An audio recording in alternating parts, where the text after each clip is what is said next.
En una residencia universitaria de Madrid, probablemente hacia los primeros años de la década de 1940, un grupo reducido de jóvenes seguía un horario que comenzaba antes del amanecer.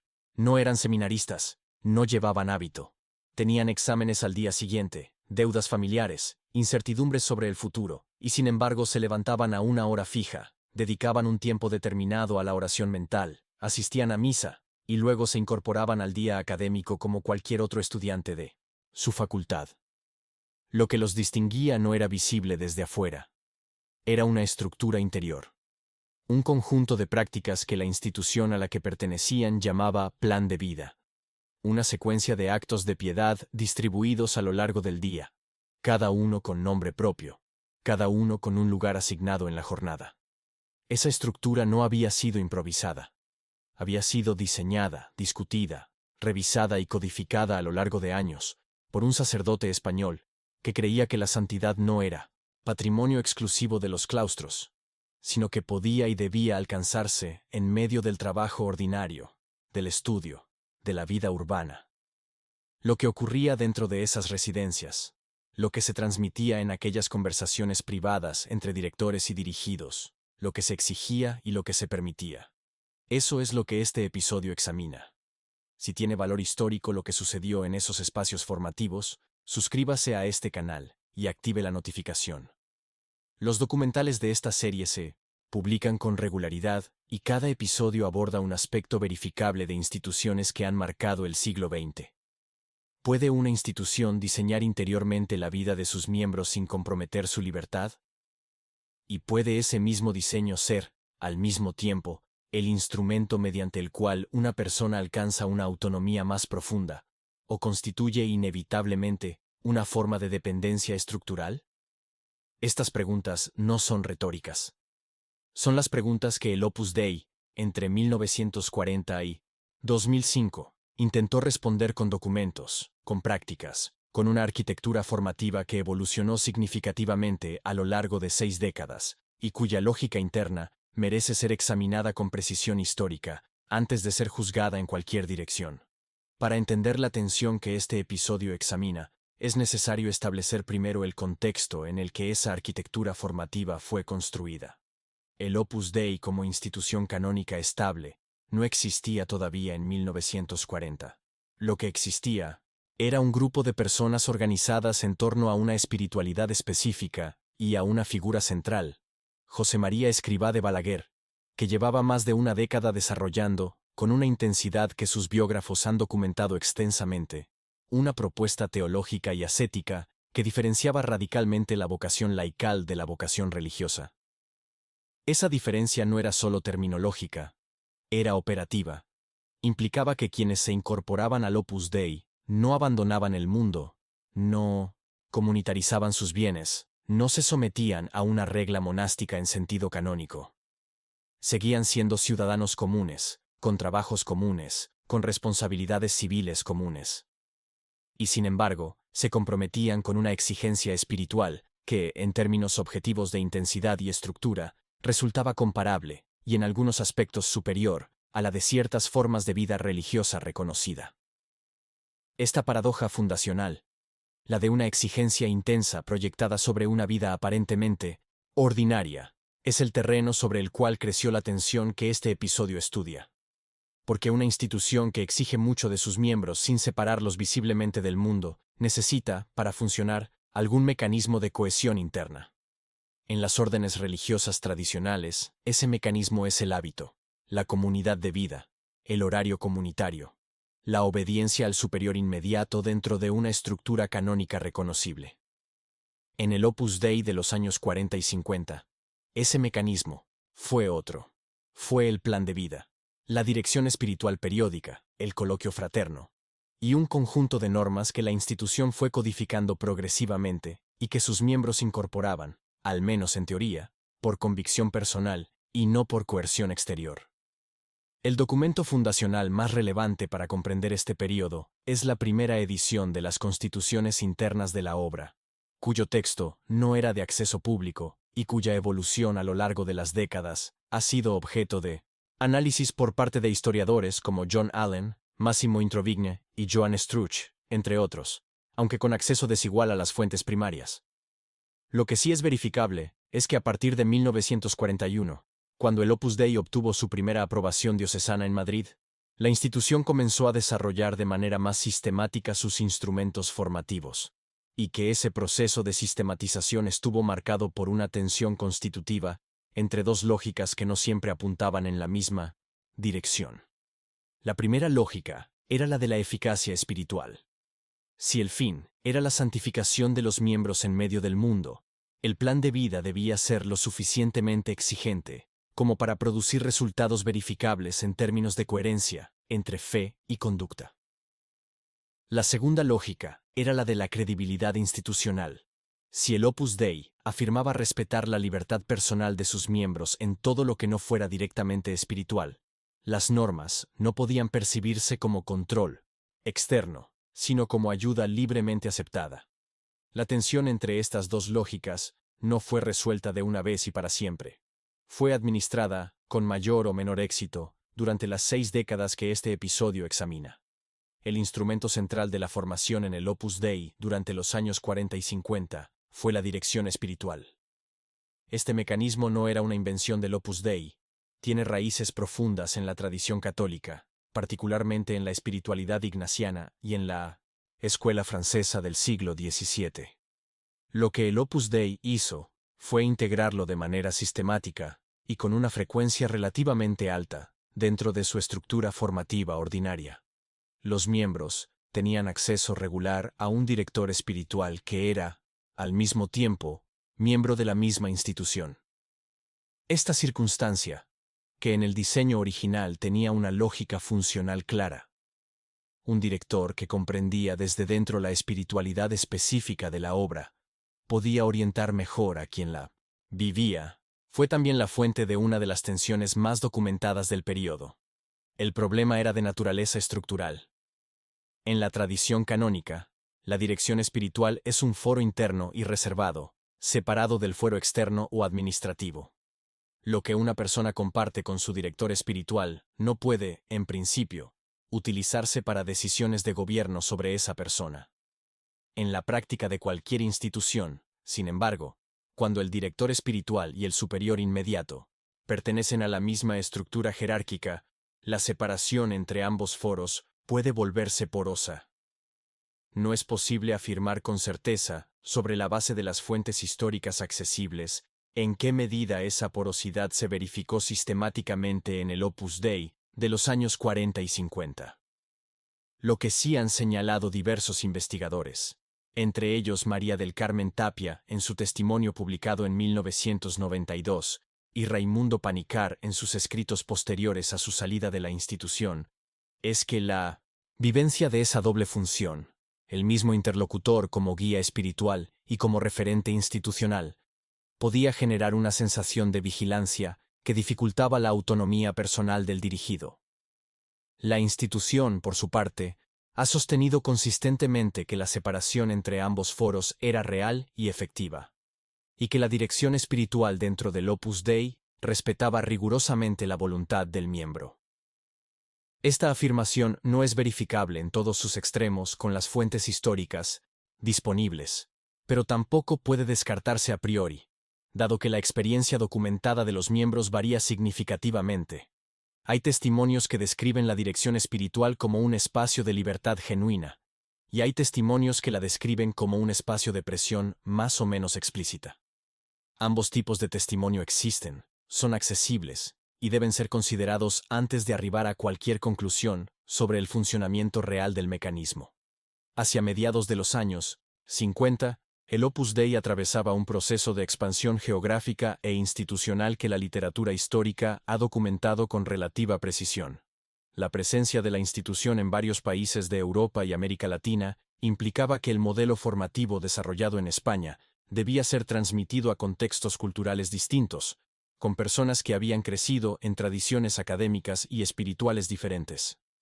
Este proceso de exportación del modelo no fue automático ni exento de tensiones. Un elemento central de ese modelo era la llamada formación ascética, un conjunto de prácticas penitenciales que el Opus Dei recomendaba a sus miembros numerarios, es decir, a quienes se comprometían con el celibato y vivían ordinariamente en centros de la institución. Entre esas prácticas figuraban el uso del cilicio y la disciplina, instrumentos penitenciales de tradición secular en el catolicismo, que el Opus Dei incorporó a su sistema formativo. Estas prácticas han sido objeto de debate intenso, tanto dentro como fuera de la institución, y su análisis requiere dos precisiones históricas que con frecuencia se omiten en las discusiones públicas.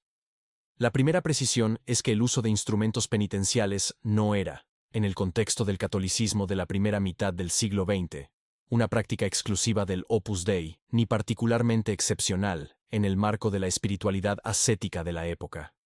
Diversas congregaciones religiosas y movimientos de espiritualidad intensa los empleaban, y la literatura ascética disponible en ese período los trataba como instrumentos legítimos de mortificación corporal. La segunda precisión, igualmente importante, es que la lógica con la que el Opus Dei integraba esas prácticas dentro de su sistema formativo implicaba una distinción explícita entre el uso libre y el uso compulsivo.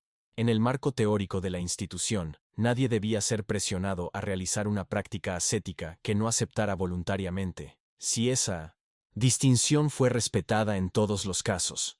No es algo que pueda afirmarse con certeza absoluta sobre la base de las fuentes disponibles, y así debe quedar indicado. Lo que sí es verificable es que la cuestión de las prácticas ascéticas fue uno de los puntos de mayor tensión entre el discurso oficial de la institución, que las enmarcaba dentro de la libertad espiritual del miembro, y la experiencia de algunos exmiembros, que describían una presión ambiental difícil de resistir. Esta tensión no fue resuelta en los años 50. Se mantuvo activa, con distintas intensidades, durante varias décadas más. La aprobación del Opus Dei como prelatura personal en 1982 y la promulgación de los estatutos definitivos que acompañaron ese reconocimiento canónico constituyó un momento de inflexión en la historia institucional de la organización, aunque sus efectos sobre la formación interna fueron graduales y no inmediatos. Lo que los estatutos fijaban con mayor precisión era la estructura de gobierno de la institución, no la totalidad de sus prácticas formativas, que en muchos aspectos continuaron reguladas por documentos internos de circulación limitada. Sin embargo, el período que va de comienzos de los años 80 hasta la muerte de Álvaro del Portillo en 1994, y los primeros años del gobierno de Javier Echevarría, es significativo para comprender cómo la institución fue ajustando su discurso sobre la relación entre estructura y libertad. En ese periodo, el Opus Dei se enfrentaba a un contexto eclesial y cultural diferente del de los años 40. La cultura de los derechos individuales había penetrado profundamente en las sociedades occidentales. La idea de que una institución podía regular de manera intensa la vida privada de sus miembros adultos resultaba cada vez más extraña a la sensibilidad de amplios sectores de la opinión pública. Y dentro de la propia Iglesia Católica, el debate sobre la autonomía del laico respecto de las estructuras jerárquicas había adquirido una relevancia que las décadas anteriores no habían conocido con esa intensidad. La respuesta del Opus Dei a ese contexto no consistió en una revisión sistemática y pública de sus prácticas formativas, sino en un refinamiento del discurso con el que esas prácticas eran explicadas y defendidas. El argumento central, que ya estaba presente en los escritos de Escrivá y que sus sucesores desarrollaron, era el de la libertad como fundamento y no como límite de la formación.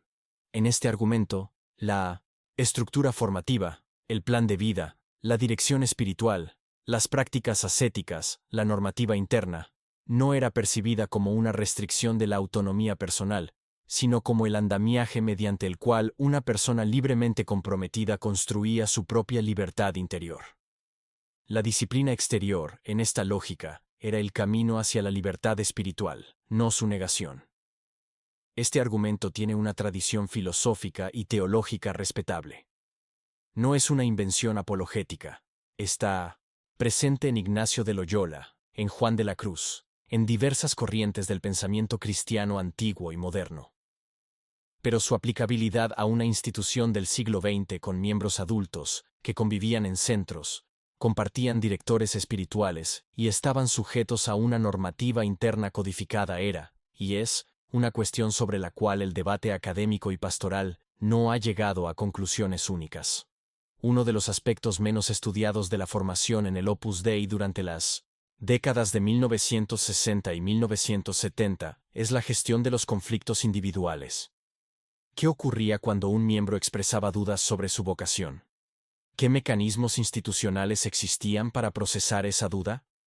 ¿Y qué margen tenía la persona para llegar a una decisión autónoma, sin que el entorno institucional ejerciera una presión que, aunque no fuera coercitiva en sentido estricto, pudiera resultar determinante? Estas preguntas son difíciles de responder con precisión histórica, porque los datos disponibles son heterogéneos y, en muchos casos, asimétricos. Los testimonios de exmiembros que dejaron la institución tras vivir experiencias de presión describen, con frecuencia, un ambiente en el que expresar dudas vocacionales era interpretado como una debilidad espiritual que requería intensificación de la formación, no como una señal que debiera ser tomada en serio, como posible indicación de que el camino elegido no era el adecuado.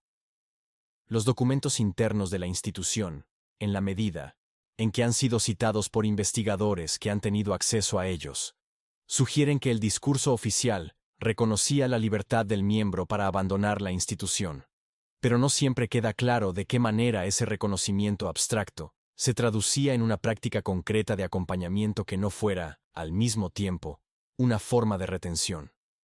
Esta ambigüedad no es exclusiva del Opus Dei. Es, en realidad, una tensión estructural que afecta a cualquier comunidad de vida intensa. La línea entre acompañar a alguien en un momento de duda y presionarlo para que permanezca no siempre es fácil de trazar desde afuera, y tampoco siempre lo es desde adentro.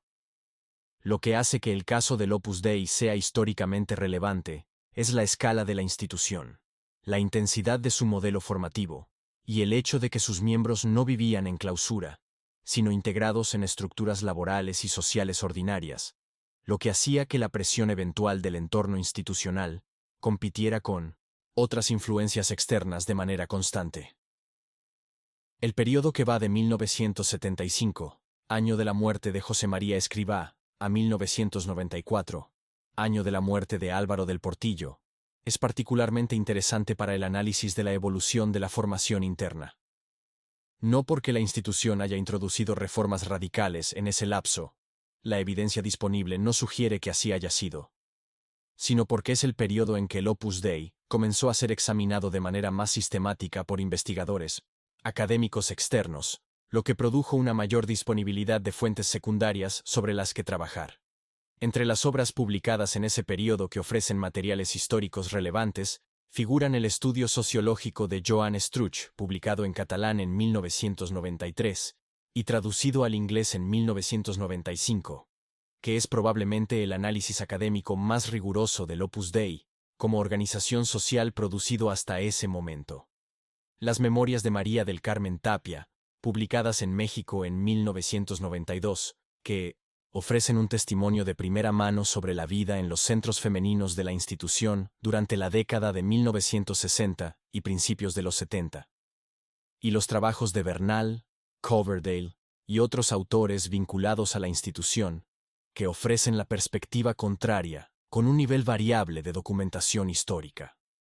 Lo que emerge de la lectura comparada de estas fuentes es una imagen de la formación interna, que difiere sustancialmente según el ángulo de observación. Para los autores críticos, el modelo formativo del Opus Dei en esas décadas era inseparable de un control institucional que limitaba de manera efectiva la autonomía real de los miembros, particularmente de los numerarios. Para los autores vinculados a la institución, ese mismo modelo era la expresión de una pedagogía espiritual que respetaba la libertad de cada persona y producía resultados medibles en términos de coherencia de vida y madurez personal. La evaluación de estas dos perspectivas no puede hacerse sin reconocer que ambas tienen acceso a materiales empíricos reales, aunque seleccionados de manera diferente, y que la distancia entre ellas es demasiado grande para ser atribuida exclusivamente al sesgo de cada parte. Hay un elemento de la estructura formativa del Opus Dei que merece un análisis específico, porque ha sido objeto de interpretaciones divergentes con cierta frecuencia. La práctica de lo que la institución denomina confidencialidad o discreción respecto de la pertenencia a la organización. Durante varias décadas, y de manera verificable al menos hasta los años 90, existía en el Opus Dei una norma o costumbre, cuyo estatus exacto varía según las fuentes consultadas, según la cual los miembros no estaban obligados a revelar públicamente su pertenencia a la institución, salvo en circunstancias específicas.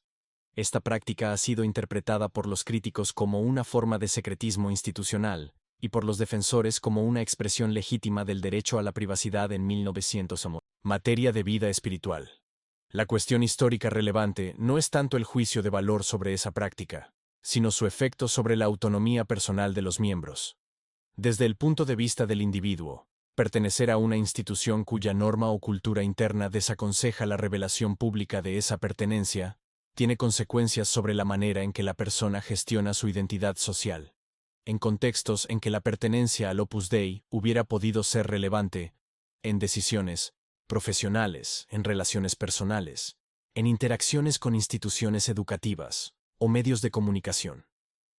La discreción recomendada podía colocar al miembro en una posición de cierta tensión entre su lealtad institucional y su deseo de transparencia personal. Esta tensión es documentable en testimonios de exmiembros, aunque su intensidad y sus efectos concretos variaron con toda probabilidad según los contextos nacionales, los periodos temporales y las circunstancias individuales. La institución, a lo largo de los años 90, y particularmente después de la beatificación de Escrivá en 1992, fue adoptando posiciones más explícitas sobre la transparencia respecto de su identidad pública. El sitio web institucional, los materiales de comunicación y las declaraciones oficiales del prelado fueron haciendo más visible la existencia y el funcionamiento general de la institución. Si este cambio respondió a una revisión interna de la norma de discreción, o simplemente a la imposibilidad práctica de mantener esa norma en el contexto de una sociedad mediatizada y conectada, es algo que no puede determinarse con certeza sobre la base de las fuentes públicamente disponibles. Hacia fines de los años 90, el debate académico sobre el Opus Dei experimentó un desplazamiento de foco, que es relevante para comprender la evolución de la atención formativa que este episodio estudia. Si el debate de los 70 y los 80 había estado centrado principalmente en la naturaleza canónica de la institución y en su papel político, el debate de los 90 y principios de los 2000 se centró de manera creciente en la experiencia individual de los miembros, particularmente de los exmiembros, y en la cuestión de si el modelo formativo del Opus Dei era compatible con los estándares contemporáneos de respeto a la autonomía personal. Este desplazamiento no fue casual. Ocurrió en el marco de un debate más amplio sobre los nuevos movimientos religiosos y las técnicas de captación y retención que algunos de ellos empleaban, debate que había sido alimentado por casos de alta visibilidad pública en décadas anteriores, y que había generado una literatura académica específica en el campo de la sociología de la religión.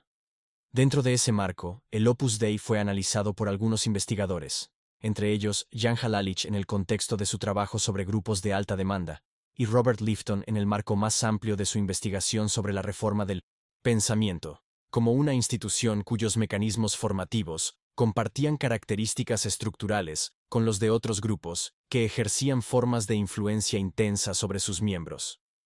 La institución rechazó categóricamente estas comparaciones, y no carece de argumentos para hacerlo. El Opus Dei tiene una historia de más de 70 años en ese periodo. Opera en decenas de países. Cuenta con miembros que han alcanzado posiciones de alta responsabilidad en múltiples ámbitos profesionales, sin signos de deterioro de su autonomía intelectual. Y ha producido una literatura teológica y ascética que es objeto de estudio académico serio en diversas universidades. Ninguno de estos hechos demuestra, por sí solo, que el modelo formativo de la institución haya sido respetuoso de la autonomía personal en todos los casos y en todos los periodos, pero tampoco son compatibles con una descripción de la institución como un grupo cuya función principal es la supresión de la autonomía de sus miembros. El período que va de 1997 a 2005 es particularmente significativo para comprender el estado de la atención formativa al final del recorte temporal que este episodio examina.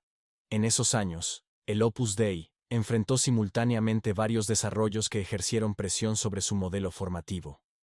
la creciente visibilidad pública generada por la beatificación de Escrivá en 1992 y la subsecuente canonización en 2002, que multiplicó el escrutinio periodístico sobre la institución. La aparición de 1900 comunidades de exmiembros organizadas en Internet, que por primera vez permitieron que personas con experiencias críticas de la institución se coordinaran y dieran visibilidad a sus testimonios a escala global. Y el debate interno en la Iglesia Católica sobre la formación de los laicos, que planteaba preguntas que el Opus Dei no podía eludir sin responder. Frente a estos desarrollos, la institución adoptó varias estrategias simultáneas. Por un lado, reforzó su presencia pública a través de canales institucionales, con materiales que explicaban su espiritualidad y su modelo formativo en términos accesibles para audiencias no especializadas. Por otro lado, mantuvo la estructura central de su sistema formativo, sin alteraciones públicamente reconocibles, aunque algunos testimonios sugieren que la práctica concreta de ciertos elementos, la frecuencia de determinadas prácticas ascéticas, la intensidad de la supervisión en los centros, pudo haber variado de un país a otro y de un período a otro dentro de esos años. Lo que resulta históricamente claro es que en 2005, al final del recorte temporal de este episodio, la tensión fundacional entre estructura formativa y autonomía personal no había sido resuelta, ni en el discurso ni en la práctica de la institución. Continuaba siendo administrada, con mayor sofisticación argumental y con mayor conciencia del escrutinio externo, pero sin una revisión de fondo de los mecanismos que la generaban. Esta observación no es un juicio de valor. Es una constatación histórica que puede formularse con independencia de cualquier posición sobre el valor espiritual del modelo formativo del Opus Dei.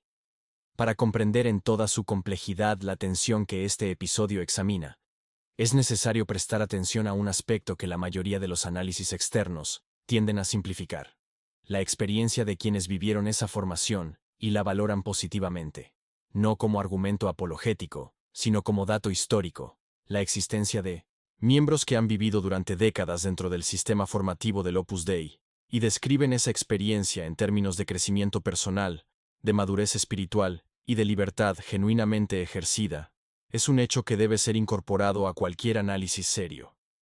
Estos testimonios no son anecdóticos, son estadísticamente representativos de una porción significativa de la membresía, y han sido documentados por investigadores que no tienen vinculación institucional con el Opus Dei. Joan Struch, en el estudio citado anteriormente, observa que la mayoría de los numerarios que entrevistó describían su experiencia formativa en términos positivos, y rechazaban la idea de que su autonomía hubiera sido comprometida. Esto no resuelve la cuestión, porque la percepción subjetiva de libertad no es una garantía de libertad objetiva, del mismo modo que la percepción subjetiva de restricción no prueba necesariamente que una restricción objetiva haya tenido lugar. Pero sí indica que cualquier análisis que reduzca la experiencia de los miembros del Opus Dei a la de sujetos pasivos de un sistema de control ignora la complejidad de los datos disponibles. Lo que la historia muestra, en cambio, es un sistema formativo que produjo efectos radicalmente distintos en personas distintas. Para algunas, un marco dentro del cual desarrollaron su autonomía personal con coherencia y profundidad. Para otras, una estructura que limitó esa autonomía de maneras que no siempre fueron fáciles de identificar desde adentro. Esta variabilidad de resultados, lejos de ser una inconsistencia del análisis histórico, es probablemente la descripción más precisa de cómo funcionó el modelo formativo del Opus Dei entre 1940 y 2005. Hay un aspecto de la formación en el Opus Dei durante este periodo que ha recibido comparativamente poca atención en la literatura académica: la diferencia entre la experiencia formativa de los numerarios y la de los supernumerarios. Los supernumerarios son miembros que no viven en centros de la institución, que tienen familia propia, que no practican el celibato y que se comprometen con un plan de vida adaptado a sus circunstancias personales. La literatura crítica sobre el Opus Dei ha tendido a concentrarse en la experiencia de los numerarios, que es la más intensa en términos de estructura formativa, y la que produce también los testimonios más marcados, tanto en sentido positivo como negativo. Pero los supernumerarios constituyen, en términos numéricos, la mayor parte de los miembros del Opus Dei. y su experiencia formativa es sustancialmente distinta. Menos estructurada en términos de convivencia comunitaria, más adaptada a las circunstancias individuales de vida y trabajo, con una presencia institucional que para muchos de ellos se reduce a los retiros periódicos, a la dirección espiritual regular y a la participación en actividades de formación que no difieren externamente de las que ofrece cualquier institución católica de cierta entidad. Este dato no invalida los problemas identificados en la experiencia de los numerarios, pero sí sugiere que el análisis de la tensión entre formación y autonomía en el Opus Dei debe necesariamente diferenciarse según la categoría de pertenencia, y que una descripción global del sistema formativo de la institución que no haga esa distinción corre el riesgo de atribuir a la totalidad de la institución características que son propias de una parte específica de ella, aunque sea la parte más visible e internamente exigente. La cuestión de la salida de la institución merece un análisis específico dentro de este episodio, no porque sea el elemento central de la tesis, sino porque es el punto en que la tensión entre estructura y autonomía se manifiesta con mayor claridad, y donde las fuentes históricas disponibles son más heterogéneas. Las personas que abandonaron el Opus Dei tras años de pertenencia, y en particular, los numerarios que dejaron la institución después de haber vivido en sus centros, durante períodos prolongados, son quienes han producido los testimonios más detallados sobre el funcionamiento interno del sistema formativo. El análisis de esos testimonios, que incluyen libros de memorias, declaraciones ante diversas instancias, entrevistas académicas y relatos publicados en plataformas digitales a partir de los años 90, revela algunos patrones recurrentes que merecen ser señalados con precisión. El primero es la dificultad de construir una identidad autónoma fuera de la institución cuando una parte significativa de la vida social y espiritual ha estado organizada a través de ella durante años. El segundo es la ambigüedad respecto de las razones de la salida. En muchos casos, los testimonios describen una combinación de factores que incluye tanto elementos de insatisfacción con el modelo formativo, como circunstancias personales que habrían motivado la salida de cualquier institución de vida intensa. El tercero es la variabilidad de la experiencia de salida según el periodo y el contexto nacional. Los testimonios de personas que dejaron la institución en los años 60 y 70 tienden a describir un proceso más difícil que los de personas que lo hicieron en los años 90 y 2000, lo que sugiere que algo cambió en la práctica de la institución respecto de la gestión de las salidas, aunque no es posible determinar con precisión qué cambió y en qué medida ese cambio fue el resultado de una decisión institucional o de un cambio en el contexto cultural más amplio. El año 2002 marcó un hito en la historia pública del Opus Dei, que tiene relevancia directa para el tema de este episodio, la canonización de José María Escrivá por Juan Pablo II en Roma. Este evento multiplicó la visibilidad internacional de la institución y generó un debate renovado sobre su naturaleza y sus prácticas.